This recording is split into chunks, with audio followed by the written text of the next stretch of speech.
औज़ुबिल्लाहिमिनश्शैतानिर्रजीम बिस्मिल्लाहिर्रहमानिर्रहीम। अस्सलाम वालेकुम स्टूडेंट्स। आज की इस वीडियो के अंदर मैं आपको नेक्स्ट जो टॉपिक पढ़ाने जा रहा हूँ वो है जी 1.2.2 जिसका नाम है जी स्टेजेस इन्वॉल्व्ड इन SDLC। जी हाँ, हमने पिछले जो लेक्चर है उसके अंदर हमने फ्रेमवर्क के बारे में पढ़ा था कि फ्रेमवर्क क्या होता है, फ्रेमवर्क किस तरह सॉफ्टवेयर डेवलपमेंट के अंदर यूज़ किया जाता है और कौन कौन से फ्रेमवर्क्स जो होते हैं वो किन किन जगह पर इस्तेमाल किए जा रहे हैं। कुछ एग्जांपल्स भी हमने पढ़ी थी। तो आज का जो हमारा टॉपिक है वो है जी स्टेजेस इन्वॉल्व इन SDLC, जिसके अंदर हम पहली एक फ़ेज़ जो है वो रिक्वायरमेंट वाली फ़ेज़ जो है वो पढ़ेंगे। तो यहाँ आज शुरू करते हैं। The SDLC is an organised method for developing software. यहाँ पे वो कह रहे हैं कि SDLC जो है जिसे हम पढ़ते हैं software development life cycle is an organised method. Organised मतलब ये होता है कि मतलब एक ऑर्डर में, एक सीक्वेंस में, एक तरतीब में एक ये तरीक़ाकार आपको दिया गया है। किस मकसद के लिए? फॉर डेवलपिंग सॉफ्टवेयर, ताकि आप एक सॉफ्टवेयर को बना सकें। दैट एंश्योर्स, ये जो SDLC का मेथड है ये यकीन दहानी दिलाता है कि जो आप सॉफ्टवेयर बना रहे हैं इट मीट्स क्वालिटी स्टैंडर्ड्स, कि जो उस सॉफ्टवेयर को बनाने के एक जो रूल्स डिफ़ाइन किए गए हैं कि किस तरह का उसका स्टैंडर्ड होना चाहिए, किस किस्म का उसका सॉफ्टवेयर होना चाहिए, अच्छी क्वालिटी का होना चाहिए, तो वो SDLC की मदद से हम बेहतर तरह से उस क्वालिटी को हासिल कर सकते हैं, उस सॉफ्टवेयर की अच्छी क्वालिटी को यूज़ कर सकते हैं। एंड फंक्शंस प्रॉपरली, और फिर हम एक तो उनके स्टैंडर्ड्स को अच्छी तरह फॉलो करके हम एक अच्छी क्वालिटी का सॉफ्टवेयर भी बना लेंगे और साथ साथ हम उसकी फंक्शंस जो वो किस तरह काम करेगा वो भी हम प्रॉपरली बेहतर अंदाज से SDLC के मेथड की मदद से हम बना सकेंगे। सॉफ्टवेयर डेवलपमेंट के अंदर ये SDLC बहुत एक अहम मायने रखता है। It is used by software developers. ये जो SDLC जो है सॉफ्टवेयर डेवलपमेंट लाइफ साइकिल, ये सॉफ्टवेयर जो बनाते हैं डेवलपर्स, सॉफ्टवेयर को जो डेवलप करते हैं, जो बनाते हैं वो, और कुछ इंजीनियर्स जो हैं वो इस सॉफ्टवेयर डेवलपमेंट लाइफ साइकिल का इस्तेमाल करते हैं टू गाइड द डिज़ाइन, कि वो किस किस्म का सॉफ्टवेयर हमने बनाना है, फिर उसको किस तरह डेवलप करना है, डिज़ाइन बनाना है, उसको डेवलप करना है, फिर उसके बाद टेस्टिंग की जाती है। मुख्तलिफ फेजेज़ हैं जो कि अभी आपको नीचे डायग्राम में मैं दिखा भी देता हूँ। तो अब कह रहे हैं कि जी SDLC consist of several steps भी कह सकते हैं, फेजेस भी कह सकते हैं, या हम स्टेजेस भी कह सकते हैं, जो कि आपको नीचे ये फिगर 1.1 लिखा हुआ है system development life cycle stages, ये आपके सामने बनी हुई है, जिसमें आप देख लें सबसे पहले रिक्वायरमेंट है, फिर एनालिसिस है, फिर डिज़ाइन है, फिर कोडिंग और इम्प्लीमेंटेशन उसे भी कह सकते हैं, फिर टेस्टिंग है और फिर मेंटेनेंस है। अच्छा, अब यहाँ पर ये जो ऊपर से एरो नीचे आ रहे हैं इसका मतलब ये है कि जो पहली हमारी फ़ेज़ होगी इसका जो नतीजा होगा, जो हमने इस फेज़ के अंदर काम किया होगा, उन रिक्वायरमेंट्स को नेक्स्ट फेज़ में इस यूज़ किया जाएगा। इसी तरह जो इसके अंदर हम काम करेंगे वो उसका जो आउटपुट होगा फिर वो नेक्स्ट फेज़ की इनपुट होगा। ये ऊपर वाले डाउनवर्ड एरो का ये मतलब है, तो ऊपर से जो डाउनवर्ड आ रहे हैं। अब जो वापस जा रहे हैं एरो, ये वापसी वाले जो एरो होते हैं, अगर आप मिसाल के तौर पे डिज़ाइन फेज़ में हैं और आपको यहाँ पे कोई प्रॉब्लम आ गई है तो आप समझते हैं कि जी इस फेज़ में कोई इशू नहीं है, तो आप पीछे वापस जा सकते हैं, पिछली फ़ेज़ के अंदर जाके आप चेक कर सकते हैं। तो ये जो एरो बैकवर्ड होते हैं ये आपको पिछली फेज़ में दोबारा वापस ले जाने में मदद करते हैं कि आप लास्ट जो पिछली फेज़ में अगर कोई इशू है तो उसको चेक कर लें। अब यहाँ पे जो मेंटेनेंस आखिरी फेज़ होगी इसके साथ डाउनवर्ड एरो वापसी का नहीं होता। क्यों नहीं होता? क्योंकि मेंटेनेंस जो होता है जब सॉफ्टवेयर को बना के एक घर में एक सॉफ्टवेयर क्लाइंट को, जो सॉफ्टवेयर जिस क्लाइंट को चाहिए होता है उसको दे दिया जाता है, तो फिर मेंटेनेंस उसने खुद करनी है। मतलब सॉफ्टवेयर की अपडेट्स आएंगी, सॉफ्टवेयर कैसे चलता है ये तो उसने खुद मैनेज करना है। अब तो वो कम सॉफ्टवेयर डेवलपर्स की जो वर्किंग है वो टेस्टिंग तक होती है, और उसको जब वो इंस्टॉल करके दे देते हैं तो उसके बाद जो ज़िम्मेदारी है वो सॉफ्टवेयर डेवलपर्स की ख़त्म हो जाती है। फिर जिम्मेदारी आ जाती है एंड यूज़र्स की, जिसको वो सॉफ्टवेयर बना के दिया जाता है। इसलिए मेंटेनेंस जो होती है इसके बैकवर्ड एरो नहीं होता। ठीक है जी। तो ये आपकी आप कह सकते हैं जो भी आप सिस्टम या सॉफ्टवेयर डेवलप करते हैं, ये सिस्टम डेवलपमेंट लाइफ साइकिल भी से कहते हैं और सॉफ्टवेयर डेवलपमेंट लाइफ साइकिल भी कहते हैं। ठीक है जी। तो कोई प्रॉब्लम नहीं है, ये याद है कि बहुत से स्टूडेंट कहते हैं सर यहाँ तो सिस्टम डेवलपमेंट लाइफ साइकिल, आप ऊपर सॉफ्टवेयर पढ़ रहे हैं। तो सिस्टम भी डेवलपमेंट लाइफ साइकिल भी से पढ़ते हैं, सिस्टम डेवलप करने या सॉफ्टवेयर डेवलप दोनों एक ही हैं। तो उसके लिए ये इंजीनियर्स और सॉफ्टवेयर डेवलपर्स जो हैं इस SDLC को फॉलो करते हैं, क्योंकि इसके अंदर ऑर्गेनाइज्ड मेथड होता है, तरीकाकार होता है।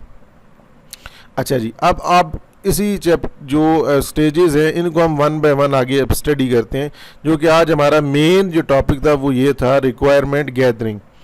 अब रिक्वायरमेंट गैदरिंग जो है इसके अंदर ये क्योंकि पहली फेज़ है, देखिए जब भी आपका मेन जो काम है सॉफ्टवेयर बनाना है आपने, तो सॉफ्टवेयर को बनाने के लिए आपने सबसे पहले ये देखना है कि आपने वो उसका मकसद क्या, हम कौन सा सॉफ्टवेयर बनाने जा रहे हैं, हम उसकी रिक्वायरमेंट्स किस किस्म का होना चाहिए, मतलब वो सॉफ्टवेयर कैसा होगा, किस तरह का होना चाहिए, उसमें क्या क्या चीज़ें शामिल होनी चाहिए, उसमें किस तरह उसका हमें फ़ायदा हासिल होगा। तो ये सारी चीज़ें हम रिक्वायरमेंट्स गैदरिंग वाले फेज़ के अंदर इकट्ठी करते हैं। तो यहाँ लिखा है जी in this initial phase, initial मतलब ये होता है शुरू, जो पहली फेज़ होती है उसके अंदर द गोल, हमारा मेन जो मकसद है इस फेज़ का, is to understand and collect, एक तो समझना और हासिल करना कि what the software needs to achieve, कि वो जो सॉफ्टवेयर हम बनाने जा रहे हैं उससे हमें क्या हासिल होगा। तो हम मेन सबसे पहले उसके बारे में, उसका जो मकसद है या उसकी मालूमात इकट्ठी करते हैं, जो हमने सॉफ्टवेयर बनाना है जिसकी हमें ज़रूरत पड़ी है बनाने की, तो उसके हम क्या काम वो करेगा, क्या उसमें हमारा टारगेट होगा, वो किस किस्म का सॉफ्टवेयर होगा, तो उसको समझते हैं, उसकी रिक्वायरमेंट्स हासिल करते हैं।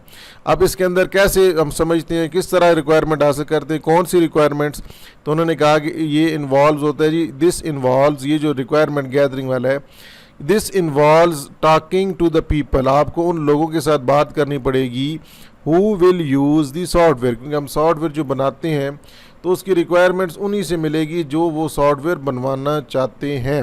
तो आप उन लोगों से बात कम्युनिकेशन करेंगे as well as other stakeholders, stakeholders मतलब जो उसमें शामिल होंगे सॉफ्टवेयर डेवलपमेंट के लिए, जो भी उसमें आप कह सकते हैं उस कंपनी के CEO जो मैनेजर्स होंगे उनकी भी परमिशन होती है, वो भी चेक करते हैं कि आया जो हम सॉफ्टवेयर डेवलप करने जा रहे हैं क्या वो with in time, with in range और बजट हमें भी कोई बेनिफिट होगा, कोई फ़ायदा मिलेगा।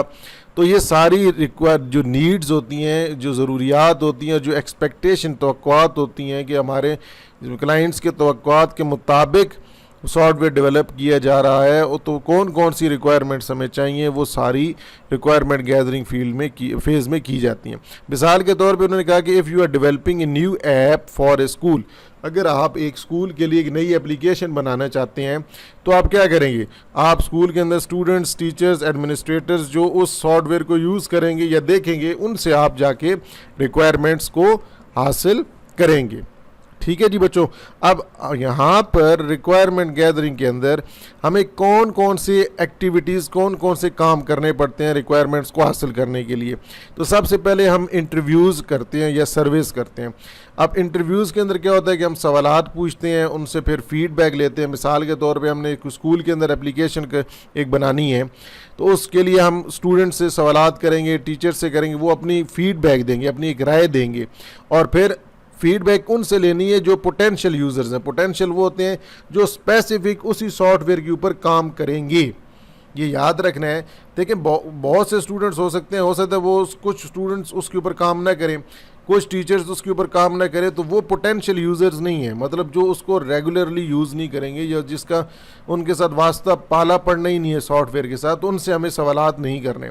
हमने सिर्फ उन यूज़र्स के साथ करने हैं, पोटेंशियल यूज़र्स से मुराद के जो उस सॉफ्टवेयर को यूज़ करेंगे, और हम उनके बारे में उनसे ये भी पूछेंगे कि उनकी क्या ज़रूरियात हैं, वो क्या उस सॉफ्टवेयर में प्रेफरेंसेस मतलब उनकी क्या अहम, वो क्या क्या चीज़ें उस सॉफ्टवेयर में देखना चाहते हैं कि वो उसमें वो परफॉर्म की जाए।